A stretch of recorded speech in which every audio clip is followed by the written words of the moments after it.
Privy to this crime, Congressman Lindbergh stepped up and said in 1921, "Under the Federal Reserve Act, panics are scientifically created. The present panic is the first scientifically created one, worked out as we figure a mathematical equation." However, the panic of 1920 was just a warm-up. From 1921 to 1929, the Fed again increased the money supply, resulting once again in extensive loans to the public and banks. There was also a fairly new type of loan called a margin loan in the stock market. Very simply, the margin loan allowed an investor to put down only 10% of a stock's price, with the other 90% being loaned through the broker. In other words, a person could own $1,000 worth of stock with only $100 down. This method was very popular in the roaring 1920s, as everyone seemed to be making money in the market. However, there was a catch to this loan. It could be called in at any time and had to be paid within 24 hours. This is termed a margin call, and the typical result of a margin call is the selling of the stock purchased with the loan. So, a few months before October in 1929, J.D. Rockefeller, Bernard Baruch, and other insiders quietly exited the market, and on October 24, 1929, the New York financiers who furnished the margin loans started calling them in masse. This sparked an instantaneous, massive sell-off in the market, for everyone had to cover the margin loans. It then triggered mass bank runs for the same reason, in turn collapsing over 16,000 banks, enabling the conspiring international bankers to not only buy up rival banks at a discount, but to also buy up whole corporations at pennies on the dollar. It was the greatest robbery in American history. But that didn't stop there. Rather than expanding the money supply in order to recover from this economic collapse, the Fed actually contracted it, fueling one of the largest depressions in history. Once again outraged, Congressman Louis McFadden, a longtime opponent of the banking cartels, began bringing impeachment proceedings against the Federal Reserve Board, saying of the crash and depression, "It was a carefully contrived occurrence. International bankers sought to bring about a condition of despair so that they might emerge the rulers of us all." Not surprisingly, and after 2 previous assassination attempts, McFadden was poisoned at a banquet before he could push for the impeachment. Now, having reduced the society to squalor, the Federal Reserve bankers decided that the gold standard should be removed. In order to do this, they needed to acquire the remaining gold in the system. So, under the pretense of helping to end the Depression, came the 1933 gold seizure. Under the threat of imprisonment for 10 years, everyone in America was required to turn in all gold bullion to the Treasury, essentially robbing the public of what little wealth they had left. And at the end of 1933, the gold standard was abolished. If you look at a dollar bill from before 1933, it says it is redeemable in gold. You look at a dollar bill today, it says it is legal tender, which means it is backed by absolutely nothing. It is worthless paper. The only thing that gives our money value is how much of it is in circulation. Therefore, the power to regulate the money supply is also the power to regulate its value, which is also the power to bring entire economies and societies to its knees.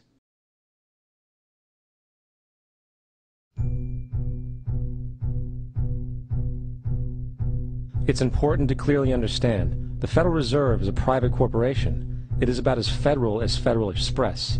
It makes its own policies and is under virtually no regulation by the U.S. government. It is a private bank that loans all the currency at interest to the government, completely consistent with the fraudulent central banking model that the country sought to escape from when it declared independence in the American Revolutionary War. Now, going back to 1913, the Federal Reserve Act was not the only unconstitutional bill pushed through Congress. They also pushed the federal income tax. It's worthwhile to point out that the American public's ignorance towards the federal income tax is a testament to how dumbed down and oblivious the American population really is.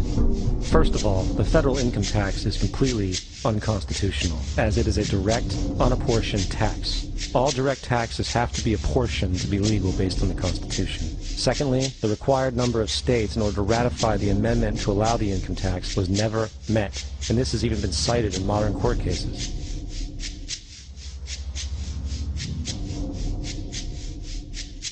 Third, at the present day, roughly 35% of the average worker's income is taken from them via this tax. That means you work 4 months out of the year to fulfill this tax obligation. And guess where that money goes? It goes to pay the interest on the currency being produced by the fraudulent Federal Reserve Bank, a system that does not have to exist at all. Not 1 cent of this tax goes towards any governmental program whatsoever. Not 1 cent. The money you make working 4 months out of the year goes almost literally into the pockets of the international bankers who own the private Federal Reserve Bank. And fourth, even with the fraudulent government claim as to the legality of the income tax, there is literally no statute, no law in existence that requires you to pay this tax, period. I really expected that, of course, there's a law that you can point to in the law book, the code, that requires you to file a tax return. Of course there is. I was at that point where I couldn't find the statute that clearly made a person liable, at least not me and most people I know, and I had no choice in my mind except to resign. Based on the research that I did throughout the year 2000 and that I'm still doing, I have not found that law. I've asked Congress, we've asked a lot of people in the IRS commissioners, helpers. They can't answer, because if they answer, the American people are going to know that this whole thing is a fraud.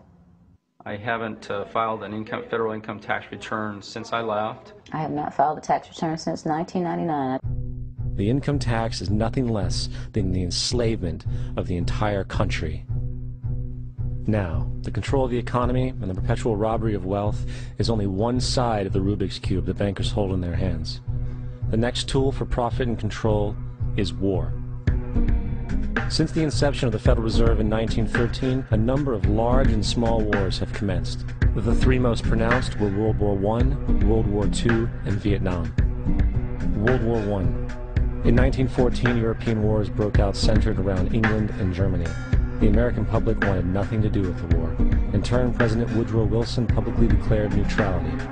However, under the surface, the U.S. administration was looking for any excuse it could find to enter it. Woodrow Wilson's top advisor and mentor was Colonel Edward House, a man with intimate connections with the international bankers who wanted in the war. In a noted observation by Secretary of State William Jennings, the large banking interests were deeply interested in the World War because of the wide opportunities for large profits.